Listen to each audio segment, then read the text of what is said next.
সকারণ পরিচ্ছু সদীশ্বর শ্রী চৈতন্য নিত্যানন্দ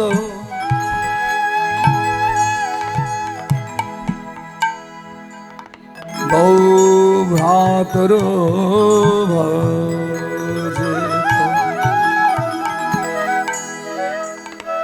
তথা মুরারি গুপ্তের করচায়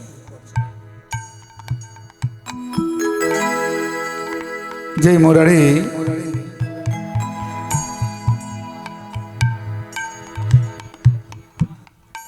ভগবানের দাসত্ব স্বীকার করে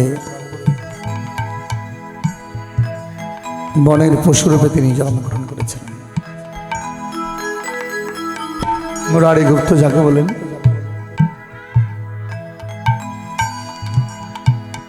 আজকে আমরা পরম ভাগবত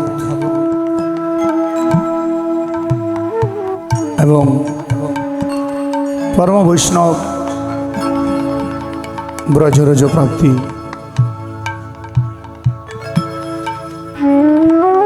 শ্রীপাদ ভগবান গোস্বামী মহারাজ তার শ্রীচরণ কমলে প্রণিপাত জানিয়ে এবং পরম পূজ্যপাদ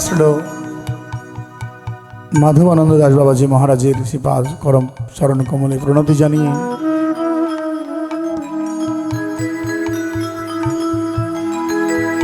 শ্রীপাদ ভগবান গোস্বামীর তিরোধান দিবস উপলক্ষে আজকের এই তথা বৈষ্ণব সেবার আয়োজন।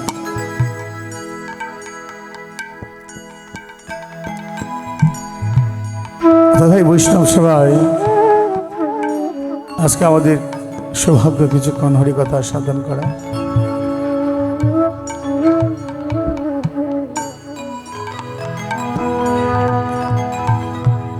এই হরিকথাই মানে হরিকথা আর হরিকথা।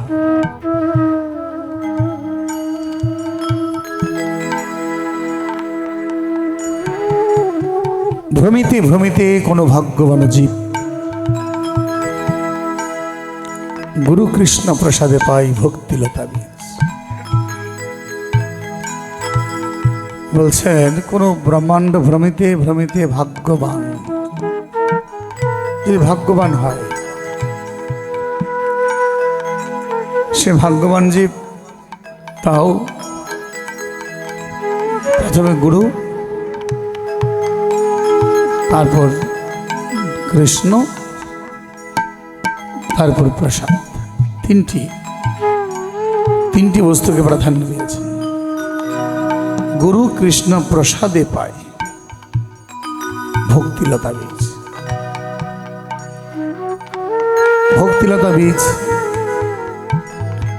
সে বীজ বপন করেছিল একমাত্র পরম আরাধ্য যিনি গুরুদেব।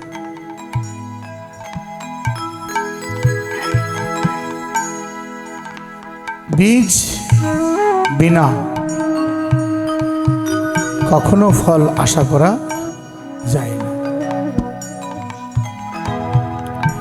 গুরুদেব বহু কষ্ট করে, বহু জল ঢেলে, বহু শ্রম দিয়ে, বহু সার দিয়ে সে বীজ অঙ্কুরোদ্গম করেছে।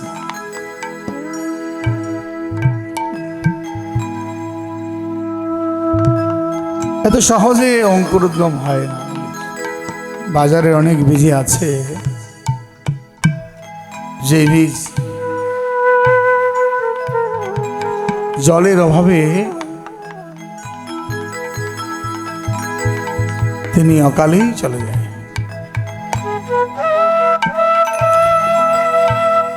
তাই দোষ বীজের নয়, দোষ হচ্ছে মালিকের, ক্ষেত্রের মালিক। আমরা যদি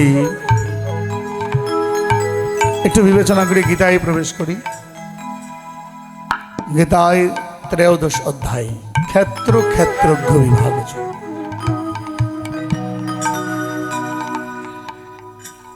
এই ক্ষেত্র বলতে বুঝিয়েছেন এটা জায়গা। এই জায়গায় যদি ভালো সেচ, ভালো ফলন ফলাতে চাইলে ভালো সেচ দিতে হবে, খনন করতে হবে, সেই পরিচর্যা করতে হবে। পরিচর্যা বিনা কখনো ফলের আশা করা যায় না।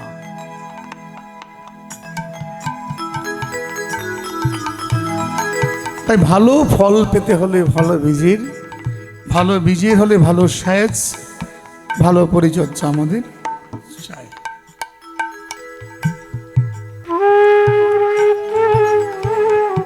এই যে ভক্তিলতা বীজ, বীজ বলছেন গুরু কৃষ্ণ প্রসাদে পায়। গুরু আর কৃষ্ণ প্রসাদে, এই তিনে মিলিত হয়ে ভক্তিলতা বীজের, ভক্তি লতা, তারপরে বীজের কথা বলছে, বীজ থেকে লতা হয়, বীজের অন্বেষণ পাই, বীজ আমরা পাই। আর এই বীজ রোপণ করেছেন একটা ক্ষেত্রে, একটা জায়গায়, একটা ভূমিতে। যখন রোপণ করা হয়, রোপণ তো অবশ্যই করবে, বীজ ক্ষেত্রে বীজ রোপণ অবশ্যই করতে হবে। আবার হ্যাঁ, যদি আমি ক্ষেত্রকে সারা জীবন পরিচর্যা করেছি কিন্তু বীজ নেই, তাহলে সেখানে ফলের কোনো আশা নেই। অনেকে বলেন সারা জীবন শুধু সেচ দাও, পরিচর্যা করো, কিন্তু বীজ নেই, তাহলে সেখানে আগাছা ওঠার সম্ভাবনা আছে। এরকম অনেক সম্প্রদায়ের মধ্যে রয়েছে যে সারা জীবন শুধু পরিচর্যাই করেছে কিন্তু কোনো বীজের দেখা নেই। তো দেখা গেল সেখানে আগাছা উঠেছে, বৃক্ষ উঠেছে দিকে, সেই বৃক্ষ আগাছা হয়ে গেছে। তাহলে আজকে সেই বীজ যদি রোপণ করা হয়, সেখানে পরিচর্যায় আমাদের পরিচর্যা বিনে কখনো বীজ অঙ্কুরোদ্গম হতে পারে না। তাই শুধু সজ্জন ভক্তগণ, আজকে আমরা এখানে এমনই একজন মহাত্মার তিরোধান দিবসে উপনীত হয়েছি, যিনি বীজ বপন করেন, যিনি বীজ বপন করেন।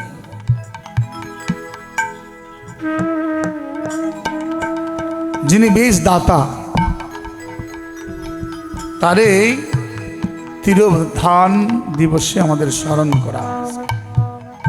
কেন স্মরণ করি? ওই যে গুরু কৃষ্ণ প্রসাদ, ভক্তিরতা বীজ পাওয়ার জন্য। এখন আমরা প্রথমে আমরা গুরুর কাছে যাই। গুরুকে গুরু মানি। ভ্রমণ করতে করতে যেদিন আমাদের মাদৃশ্য দেহখানি রূপান্তরিত হওয়ার সময় হয়েছে, কারণ জীবে কোটি বাঞ্ছা করে প্রভুর আজ্ঞা বিনে ধুলা নাহি।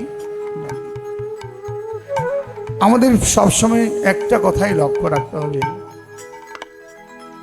ধারণ করা, ধরে রাখা।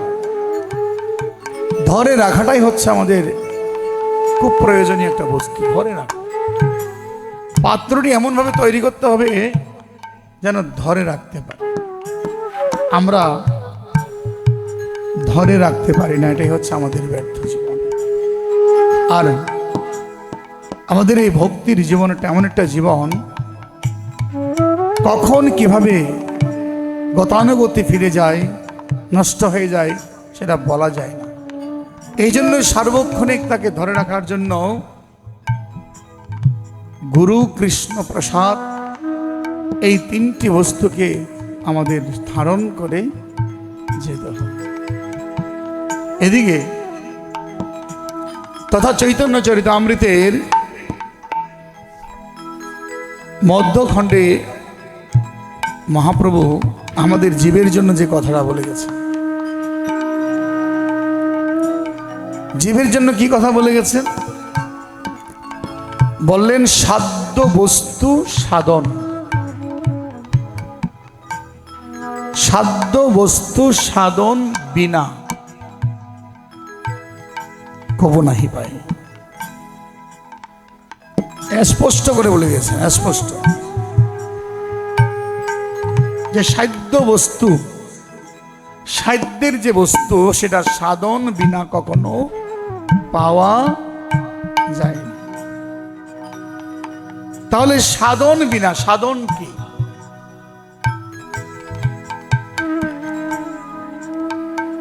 সাধনটা কি?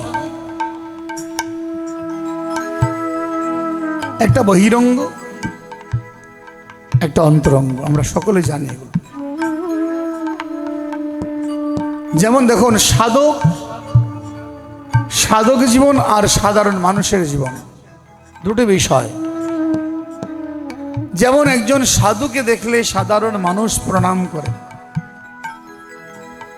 এই যে সাধুকে দেখলে সাধারণ মানুষ প্রণাম করে। সাধারণ মানুষকে প্রণাম করে কি করে? তার পকেট থেকে যত সামর্থ্য থাকে কিছু দক্ষিণা দেয়। আমারও হাত পা আছে, আপনারও হাত পা আছে, আমারও সব ইন্দ্রিয়গুলো আছে, ওনারও আছে, তাহলে ওনারও যা আছে আমারও তা আছে, তাহলে সবই একই রকম দেখতে, কিন্তু তবুও ওনাকে দেখে প্রণাম করে একজন সাধারণ মানুষ কিছু প্রণাম দেয়, প্রণামী দেয়। কারণ কি? হয়তো একটু তফাৎ, সেই রঙিন বস্ত্র ধারণ করেছে, সে তো সাদা কাপড় পরেছে। সে হয়তো তার কণ্ঠের মালা একটু ছোট, ওই কণ্ঠের মালা একটু বড়। হয়তো উনি তিলক পরেনি, উনি তিলক পড়েছে। হয়তো ওনার আহার শুদ্ধ হয়নি, ওনার আহার শুদ্ধ হয়েছে, এইটুক তফাৎ। তাহলে ওনাকে কেন প্রণাম করে প্রণামে দিলেন? কারণ কি? আর যিনি প্রণাম গ্রহণ করে নিলেন বা প্রণাম নিলেন, কেনই বা তিনি গ্রহণ করলেন? তাহলে এইখান থেকে আমরা কি উপলব্ধি করতে পারি, কি আমরা জানতে পারি? আমাদের বিশেষ করে সাধক জগতে প্রত্যেকটা পর্বে এক একটা বিশেষণ রয়েছে। প্রত্যেকটা পর্বে আসলে যার যতটুকু খাওয়ার রুচি, যার যতটুকু ক্ষমতা, সে ততটুকুই খেতে পারে, কিন্তু তার চেয়ে বেশি কেউ খেতে পারে না। সবাই যে বেশি খাচ্ছে তাই না। তাহলে একটু ডিফারেন্সটা কেমন দেখুন। একজন সাধারণ মানুষকে যদি আমি জিজ্ঞাসা করি, এখানে, আচ্ছা বাবা আপনি চোখ বন্ধ করেন তো, চোখ বন্ধ করেন, চোখ বন্ধ করেন, চোখ বন্ধ করেন, কি দেখলেন? বলে অন্ধকার দেখছি। চোখ বন্ধ করলে অন্ধকার, নাকি? চোখ বন্ধ করলে দুনিয়া আধার। এটাই তো কথা আমাদের, যে আমরা বলি যে চোখ বন্ধ করলে আমরা অন্ধকার, আর কিছু নেই জগতে, সব শেষ। চোখ বন্ধ করলে অন্ধকার।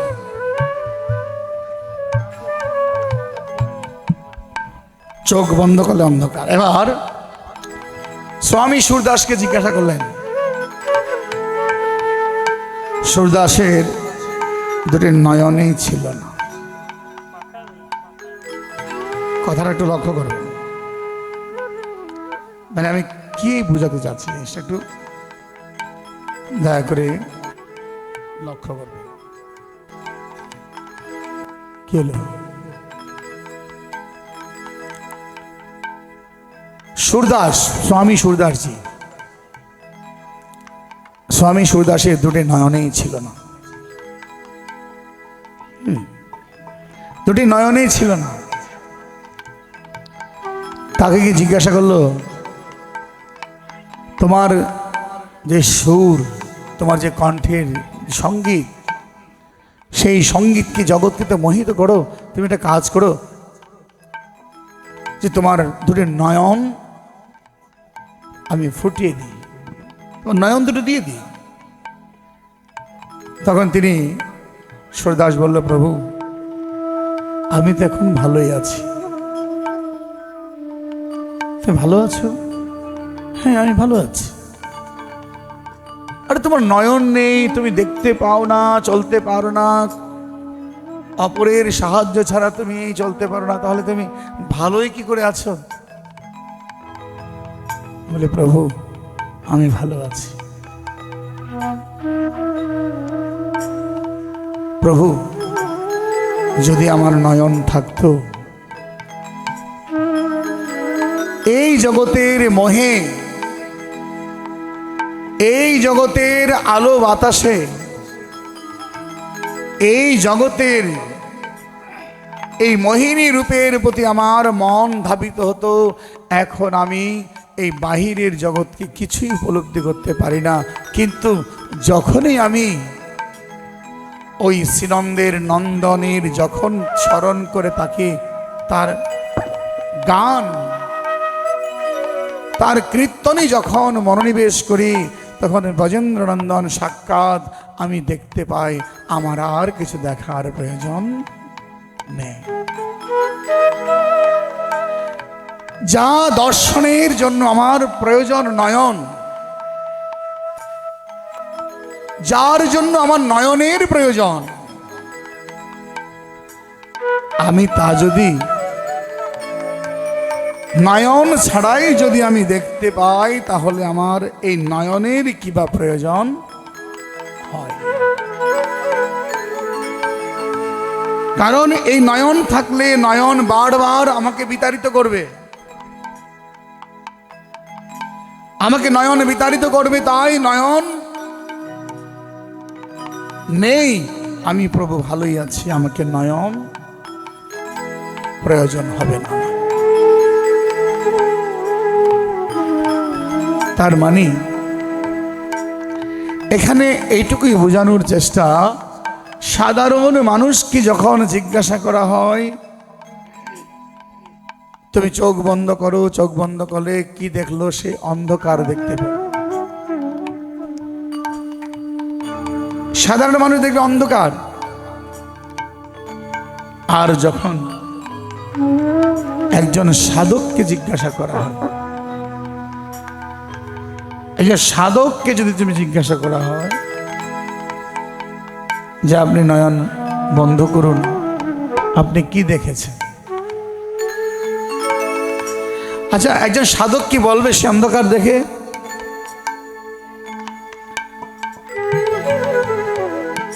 বলবে। সাধকও বলবে অন্ধকার দেখে। কে? যিনি আসলে অন্ধকার দেখে, যিনি সাধক নাম হয়েছে, কিন্তু সাধক এখনো সাধ্যের ঘরে এখনো প্রবেশ করেনি, সেই অন্ধকারেই ছাড়া আলো কখনো দেখবে। কিন্তু আমাদের এই মাদৃশ্য জীব যেদিন গুরু পদাশ্রয় গ্রহণ করেছেন, শ্রী গুরুর পদাশ্রয় গ্রহণ করেছেন, ওদিনই তো গুরু তোমাকে অজ্ঞান তিমিরান্ধস্য জ্ঞান রঞ্জন শোলাকায়া, অন্ধকারটা কেটে দিয়ে সেদিনেই তোমাকে আলো জেলে দিয়েছেন। অর্থাৎ চোখ বন্ধ করলেই তুমি আলো দেখতে পাবে। না হলে সাধক যখন ধ্যানে বসে, সে কি চোখ বন্ধ করে বসে নাকি চোখ পাকিয়ে একেবারে ড্যাব ড্যাব করে তাকায়? কি করেন? তাই জগৎকে বলছে ওই চোখ বন্ধ করার চেষ্টা করো, মরার চেষ্টা করো, মরতে হবে, মরতে হবে। ভেবে গোসাই দীনদয়ালে কয়, না মরলে জঞ্জাল যাবে না। আমার মনে লয় মরতে হবে, জীবন থাকতে না মরতে না পারলে তাহলে সেই আর মরার কোনো স্বাদ হবে। যখন তুমি ধ্যানে বসো তখন কি চোখ বন্ধ করে নাকি চোখ খোলে? চোখ বন্ধ করে যদি তুমি আলোই বা না দেখলে তাহলে কি হলো তোমার জীবনে? কি হলো জীবনে? সারা জীবন চোখ তো খুলেই গেলে, সারা জীবন খুলেই গেলে, কিন্তু একবার তো বন্ধ করে দেখলে না যে আমার অন্ধকার ঘরে কি আছে। অকার ওকার মকার চাবি যখন সামগামেতে লাগাইবি, তালা খুলে দেখতে পাবি স্বরূপ গঠন। যদি তুমি মন্ত্র স্মরণে বসে যদি আমার চোখ খোলাই সারা জীবন রয়ে গেল জগতের এই আলো বাতাস। অর্জুনকে বলেছিল, অর্জুন চর্মচক্ষে তুমি কবু না পাবে দর্শন, আমাকে তুমি চর্মচক্ষে কখনো পাবে না। আমাকে পাবে না বলেই তোমাকে আমি দিব্য জ্ঞান প্রদান করছি। যতই ঊর্ধ্বপণ্ডে কীর্তন করো না, নাচো না, গাও না, শরীরের শ্রম শক্তি হ্রাস পাবে, চলে যাবে। আজকে আমি কণ্ঠ আছে চিৎকার করে গাইলাম, আমার সুরে সব পাগল হয়ে গেল, ভাবলাম আমি বড় সাধক হয়ে গেলাম, আমি সব পেয়ে গেলাম।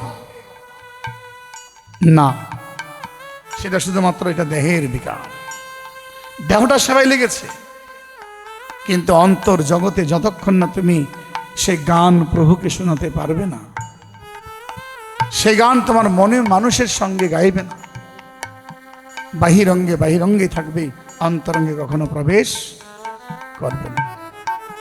তাই আমাদের গৌড়ীয়দের অবশ্যই অন্তরঙ্গে, এই জন্য মহাপ্রভু দুটি প্রাণ, একটা অন্তরঙ্গ আর একটা বহিরঙ্গ। বহিরঙ্গে যা দেখেছো বলছে কি, দেখো তুমি নয়ন ভরে, দেখো তুমি নয়ন, নয়ন ভরে, দেখো তুমি নয়ন ভরে। জল আনো গ্লাস ভরে, জল আনো গ্লাস ভরে, মানে গ্লাসে ভরে, কলসিতে ভরে। তাই বলছে দেখো তুমি নয়ন ভরে, যা দেখবে তুমি নয়নে ঢুকাও, নয়ন ভরে। যদি নয়ন ভরতে পারো সেটা তুমি আরেকবার দেখতে পারো। যে নয়নে দেখেছো ভরনি, আর বাড়িতে গিয়ে চোখ বন্ধ করে অন্ধকারে তো দেখবে, আর সেটা তো দেখতে পাবে না। যেমন নববিধা ভক্তির সঙ্গে তুলনা করেছে যে শ্রবণ যা করবে তুমি কর্ণ ভরে, শ্রবণ যা করবে কি করে? কর্ণ।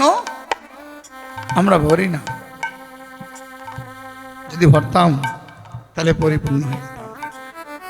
আমরা সারা জীবন শুনি কিন্তু খালি। যারা ভরে গেছে, বাবা কলসি যখন ভরে যায় বসে যায় না, নড়ে আর নড়ে, যখন পরিপূর্ণ হয়ে যায় সেটাকে ভারী হয়ে চুপ করে বসে থাকে। তাকে নাড়তে পারে না কেউ, পারে? তাকে পারে না। মানে হচ্ছে কি, যিনি ভরে গেছে, ভরে গেছে, তিনি নীরবে বসে গেছে। আর আমরা ভরতে পারিনি বলে খালি কলসি বাজি, আমরা খালি কলসি। কিন্তু আমার মহাপ্রভু দেখুন কি অন্তরঙ্গভাবে কথাটা বলে গেছেন। সবাইকে বলে তোমরা কীর্তন করো, কীর্তন করো, কীর্তন করো, নাচো গাও, কীর্তন করো। কতদিন করবে কীর্তন? কতদিন নাচবে? কতদিন গাইবে? কতদিন বৈষ্ণব সেবা করবে? কতদিন বৈষ্ণব সেবায় রন্ধন করবে? কতদিন চলবে তোমার এইরকম দিন? আমি ভালো গাইতে জানি, ভালো পড়তে জানি, ভালো করাতে জানি, রান্না করতে, সব কিছু আমি ভালো জানি, কিন্তু ভালো কখন আমি জেনেছি কিনা সেটা আমি এখনো জানি না। মহাপ্রভু সাবধান করেছেন, সাধ্য বস্তু সাধন বিনে কবু নাহি। এই কথাটাই কিন্তু আমাদের বৈষ্ণব জগতে একান্ত রক্ষা করা দরকার। সাধ্য বস্তু সাধনটা কি? এই জন্যই তৎ মোদীয় শ্রী গুরুদেবের শ্রীপাদ পদ্মে আমরা তো বাবা তিলক একটা করতে পারলে, বৈষ্ণবের রূপ নিতে পারলে আমি বৈষ্ণব হয়ে গিয়েছি, আমি সব করতে পারি। পূজা একটু করতে পারলে, গান একটু গাইতে পারলে, ভোগ একটু লাগাতে পারলে আমরা এখন বড় কি বৈষ্ণব হয়ে গেছি। আমি আমার কথা বলছি, কিন্তু এই জন্মে যে এখনো বৈষ্ণবের চরণ ধুলি পাওয়ার যোগ্যতা হয়নি সেটাও আমি জানি না। আজকে সেই দুজন মহাত্মা এখানে শায়িত আছেন, চিন্ময় স্বরূপ নিয়ে রয়েছেন। তারা কি করে গেছে? তাদের পদাঙ্ক অনুসরণ করলে আমরা কি পাই, আর আমরা কি করে যাচ্ছি? তাই এই জন্য আমাদের আগে ভাবতে হবে বাবা, সাধ্য বস্তু সাধন। দেখো বলে সাধ্য বস্তু সাধনে কি হয়? এটা বনের পশু ও মানুষ হয় সাধ্য বস্তু সাধন। ওরে মন রসনা, যেমন মহাজনে গাইছেন, মন রসনা বললে রাধে কৃষ্ণ নাম। মন রসনা কি বলছে? মন গাইতে কি দিয়ে গাইতে বলছে? কথাটা বুঝবে না। আমাদের গান গাইতে বলছে কি দিয়ে? মন রসনা। রসনা শব্দের অর্থ কি? রসনা। রসনা শব্দের অর্থ হচ্ছে জিহ্বা।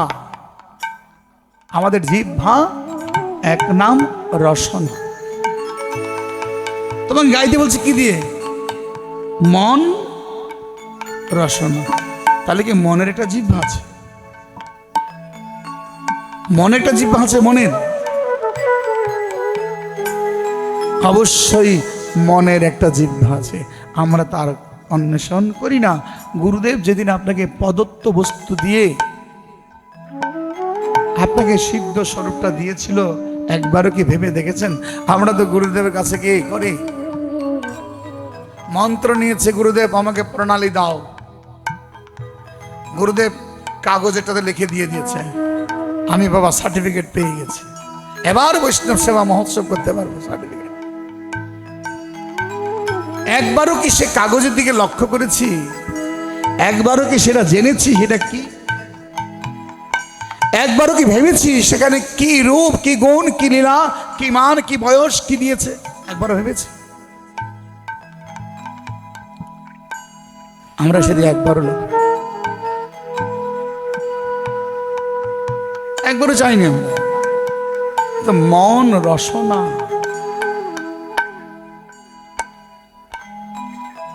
ভক্তগণ, হয়তো আপনাদের বুঝতে একটু কষ্ট হলেও এই কথাগুলো একটু দরকার আছে। আমাদের বৈষ্ণব জগতে আমরা আমাদের যেভাবে আমরা খুব সহজভাবে আমরা ভাবি, আমরা মনে করি কি আমি জপের মালা করেছি। আরে জপের মালা কই করেছি? এখনো জপের মালা তো হয়নি। আমার জপ হয়েছে। একবার কৃষ্ণ নামে যত পাপ হরে, পাপীর কি সাধ্য পাপ করে থেকে পারে। একবার মানে হরে কৃষ্ণ নামে যে পাপটি চলে যায়। আমরা এত নাম করতে করতে আমার বড় গুটি ছোট হয়ে গেছে, কিন্তু এখনো কি আমার বাসনা ছোট হয়েছে? হয়নি। তাহলে আমাকে জব হয়েছে। জপিতে জপিতে প্রেমাঙ্কুর হবে। প্রেমাঙ্কুর আমার হয়েছে। আমি জপের পূর্বে যেমন ছিলাম, জপের শেষে এসে তেমনই। জপ আরম্ভে যেরকম মন ছিল, জপ শেষেও মনটা হয়েছে। তো আমার আজকের মালা শেষ। আজকের মালা ভাই বহু কষ্ট করে আজকের মালা কি করলাম, শেষ করে দিয়েছে। বলি না আমরা, আমরা বলি আজকের মালা আমি মালা শেষ করে দিলেন। আরে এখন আরম্ভ করতে পেরেছেন, শেষ কখন করলেন? এখন তো আরম্ভ হয়নি, শেষ শেষ কখন করলেন? একবারও কি তুমি এই জপের মালাটা নিয়ে তোমার গুরুদেবের কাছে গিয়েছিলে? একবারও কি জিজ্ঞাসা করেছিলে কোনোদিন, বাবা এই যে মালাটা জপ করছি, জপটা কি? আমি হরিনাম মহামন্ত্র জপ করছি, ঠিক আছে, এই হরিনাম মহামন্ত্র আমাকে কোথায় নিয়ে যাবে? এই নাম কোথায় নিয়ে যাবে আমাকে? এই নাম আমি যদি আপনাদেরকে জিজ্ঞাসা করি, বললেন বাবা তুমি কৃষ্ণ নাম করো, কৃষ্ণ নাম করো, কথাটার প্রশ্নটা একটু আপনারা ভালো করে বুঝবেন। এটা কৃষ্ণ নাম করো, কৃষ্ণ নাম করো, সবাই কৃষ্ণ নাম করো। আমরা সবাই কৃষ্ণ নাম করছি, কি করবেন? আমি যদি কৃষ্ণ নাম করতে বলি, আপনারা কৃষ্ণ নাম কি করবেন? এটা করেন, কৃষ্ণ নাম করেন, আপনারা করেন, কারো কৃষ্ণ নাম করেন, করেন, আপনারা করেন, কৃষ্ণ নাম করেন। আমরা কৃষ্ণ নাম কি করবো? হরে কৃষ্ণ কৃষ্ণ কৃষ্ণ হরে হরে, হরে রাম রাম রাম হরে হরে। আমরা কৃষ্ণ নাম করলাম। এখন প্রশ্ন, আমি আপনাদেরকে প্রশ্ন করলাম, যদি হরে কৃষ্ণ কৃষ্ণ কৃষ্ণ হরে হরে, হরে রাম রাম রাম হরে হরে যদি কৃষ্ণ নাম হয়, তাহলে তারক ব্রহ্ম নাম কি? তারক ব্রহ্ম নাম, তারক, যেই ব্রহ্ম নামে আমার সমস্ত কিছু তাড়িয়ে দেবে, চেত দর্পণ মার্জিত করে আমার সমস্ত কিছু তাড়িয়ে দেবে। যে তারক ব্রহ্ম নামটা কি? যদি কৃষ্ণ নাম এটা হয়, তাহলে তারক ব্রহ্ম নাম কি? তো তারক ব্রহ্ম এটাই তো হরে কৃষ্ণ। কারণ আমরা যদি শাস্ত্রে প্রমাণ পাই, আমরা শাস্ত্রের দিকে তাকালে বলছে এই নাম সত্য যুগে একটা ছিল, নারায়ণা পরা বেদা, নারায়ণা পরা আস্করা, নারায়ণা পরা আগতি, নারায়ণা পরা মুক্তি। তারক প্রমাণ এটাই, সত্য যুগে নাম করেছেন। তা বলছে রাম ও নারায়ণ তো মুকুন্দ মধুসূদন কংসারে হরে বৈকুণ্ঠ বামন। তাহলে এই নামটাই হচ্ছে তারক ব্রহ্ম। ওই নামকে তারপর যুগে এসে বলছে হরে মুরারে মধ্য কৈট বাহরে গোপাল গোবিন্দ মুকুন্দেশ্বরী যজ্ঞেশ্বর নারায়ণ শ্রীকৃষ্ণ বিষ্ণু নিরাজ শ্রীমাং জগদীশ্বর। আবার সেই নামকে কলিযুগে করে দিল হরে কৃষ্ণ কৃষ্ণ কৃষ্ণ হরে হরে, হরে রাম রাম রাম। তাহলে এটা তারক ব্রহ্ম না। আমার প্রশ্ন যেখানে ছিল যে কৃষ্ণের নাম কি,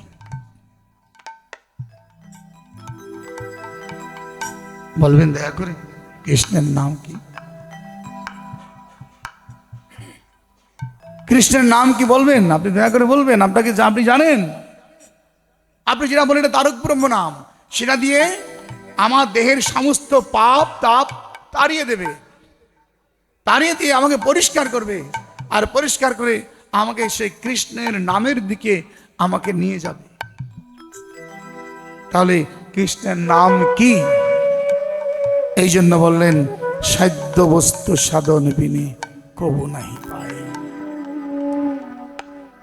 আমরা এখনো কৃষ্ণের নাম জানি না, তাহলে আমরা কোথায় যাব?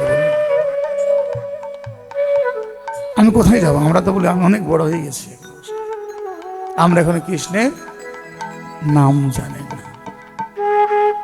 বলে জানি, বুঝি না। আমার ঘরে মণিকোটায় যে রত্ন ভরা মণিমুক্তা, সেই মণি, যে সাপের মণিটা জ্বলছে, আমি অন্ধকার করে রেখেছি মায়ার। আমি বুঝতে পারছি না আমার মণিকোটায় যে বসে আছে সেই প্রদীপ, সেই মণিমুক্তা, আমি বুঝতে পারছি না যে পরশমণি আমার মধ্যে আছে, সেটার খুঁজেই পাচ্ছি না। আছে ঠিকই। আচ্ছা, আরো বলছি যে কৃষ্ণের নাম কি? অর্জুন যে কয়দিন একসঙ্গে ছিল, অন্যদিন কথা বাদ, 18 দিন তো একেবারে ছিল একসাথে। এমনি তো আরো ছিল, হস্তিনাপুর অনেকদিন ছিলেন মাধব, কিন্তু 18 দিন একেবারে সঙ্গে। 18 আগে 10 দিন ভাব একরকম, আর 9 দিনের ভাব আরেক। কারণটা কি? যে তিনি 10 দিন যে কৃষ্ণের সঙ্গে ছিল, আচ্ছা 10 দিনে কি তিনি কৃষ্ণের নাম, কৃষ্ণকে খুঁজে পায়নি? বলুন, 10 দিন কি কৃষ্ণের সঙ্গে ছিল না?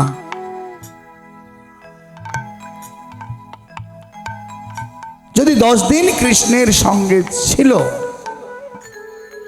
তাহলে আবার অর্জুনকে বিশ্বরূপ দেখানোর কি দরকার ছিল? বলেন, অর্জুনকে জানানোর কি দরকার ছিল আমি কে? আমি কে? অর্জুন তো সঙ্গেই ছিল, সঙ্গে থাকার পরও কি অর্জুনকে প্রভুকে জানতে পারেনি? আমরা একবারও ভেবেছি কেন অর্জুনকে বিশ্বরূপ দেখালো? আমি এই জন্য বলছি, বাবা কৃষ্ণের নাম কি? আপনি আপনার গুরুদেবকে জিজ্ঞাসা করবেন, সাক্ষাৎ গুরুদেবকে জিজ্ঞাসা করবে, গুরুদেব একটু আমাকে দয়া করে বলবেন কৃষ্ণের নাম কি? কারণ গুরুদেবই আপনাকে দিয়েছে, গুরুদেবই আপনাকে সেখানে নিয়ে গিয়েছে, কিন্তু আমার চৈতন্য হয়নি, এখন চৈতন্য লাভ করতে পারিনি আমি, কারণ আমি তার মর্ম বুঝিনি। কারণ কেন মর্ম বুঝিনি বাবা?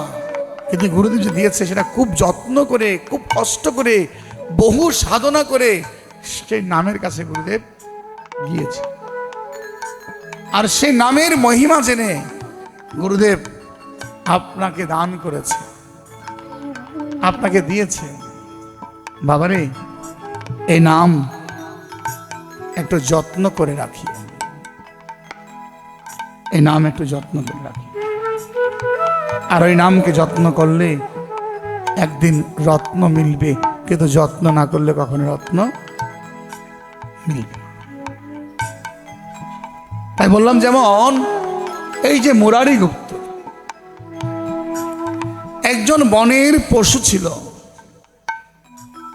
বনের পশু, ওই নাম পেয়ে তিনি আজকে পশু থেকে মানব হয়ে গেল।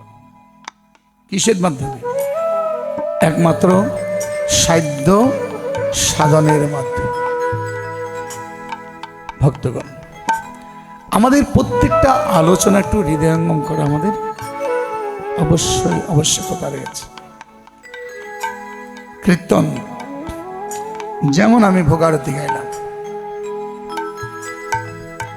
মন রসনা শব্দটা এখানে আমরা আছি, ভোগারতি গাইলাম, ভজ পতিত উদ্ধারণে শ্রী গৌর। গুরুদেব গানটা গাইল, কীর্তনটা গাইল, বা আমরা গাইলাম,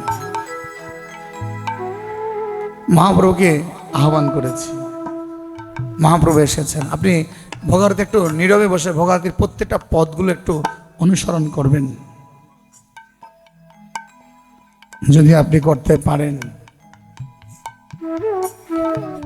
কিন্তু আমরা তো সেখানে যেতে পারি না। ভোগারতি গায়ে আমরা ঠিক ভোগারতি গাইতে গেলে হ্যাঁ প্রত্যেকটা সময়, কারণ স্থান কাল পাত্র আছে। স্থান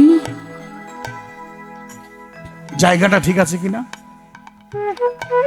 যেই জায়গাটায় দেব সেই জায়গাটা ঠিক আছে কিনা, যেই জায়গায় দেব সেই জায়গা ঠিক আছে কিনা, স্থান কাল সময়টা ঠিক আছে কিনা, পাত্র ওই পাত্রটা ধরে রাখার মতো আছে কিনা। তাহলে যদি তিনটি জিনিস এক হয়ে যায় সেখানে, তখন কি হয়, সকলে মিলন, মিলনের স্বাদ জাগে মনে। মানে কি, যে মিলনের স্বাদ জাগে মনে, কার সাথে মিলন, যে আজ গৌরহরি আমাদের বাড়িতে আসবে, গৌরহরি আসবে, গৌরহরি প্রসাদ পাবেন। মহাপ্রভু আমাদের কোথায় নিয়ে গেছে, আবার প্রসাদ পেতে গিয়ে আমরা কোথায় চলে যাই। আমাদের মধ্যে দেখা যায় যখন ভোগারতি হয়, আসলে উভয়ের আমাদের দোষদৃষ্টি আমাদের উভয়ের আছে। আমরা স্থান কাল পাত্র বিচার করি না, এটাও আছে। দেখা যায় আমরা ভোগারতি গাইতে গিয়ে, এগুলো কিন্তু অপরাধ, প্রত্যেক পদে পদে অপরাধগুলো লেগেই যায়। আমরা পুণ্য করতে এসে কি করি, নিতে এসে, ভক্তি দিতে এসে আমরা অন্য কিছু নিয়ে যাই। ভোগারতি যাচ্ছে, অনেকে দেখা যাচ্ছে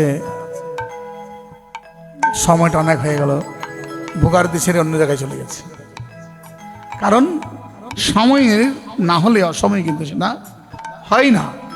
তখন কি হচ্ছে, আমি ভোগারতি গাইতে গিয়ে অন্যে এটাকে বিরক্ত বোধ করছে, বিরক্ত হিসেবে চলে যাচ্ছে। মুকুন্দ গোস্বামীকে এই জন্য কি করেছিলেন, দণ্ড দিয়েছিলেন। মুকুন্দকে দণ্ড দিয়েছিলেন কেন, স্থান কাল পাত্র বিশেষ যদি করা না হয় সেখানেও অপরাধের। বললাম না, আমাদের ভক্তির জগৎটা যে এমন একটা জায়গা, বললেন তোমার পুষ্করণী শুকাবে, কিন্তু আবার যদি কোনো লিক থাকে সেদিকে জল আবার পরিপূর্ণ। তো মেশিন একটা নয় 10টা সেলো মেশিন লাগিয়ে দিল কোনো লাভ। এরকম বৈষ্ণব সেবা হবে, খাবো নিরামিষ, খেয়ে চলে যাবো। কিন্তু খেতে আসলো কি, আসে প্রসাদ, প্রসাদে সর্ব দুঃখ হানি হয়, কিন্তু আমাদের প্রসাদে কোনো দুঃখ যাচ্ছে না। তাহলে আমাদের বিষয়বস্তু হচ্ছে কি, এই যে আমি বললাম যে কৃষ্ণ নাম কি, তাই আমি প্রশ্নটা রেখে গেলাম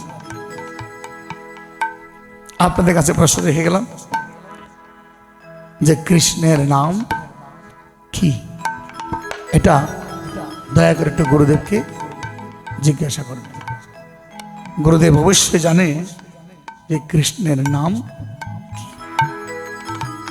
ঠিক আছে, চলুন আমরা একটু অন্যদিকে যাই। আজ মহাপ্রভু বললেন, সাধ্য বস্তু সাধন বিনে কবু নাহি পায়।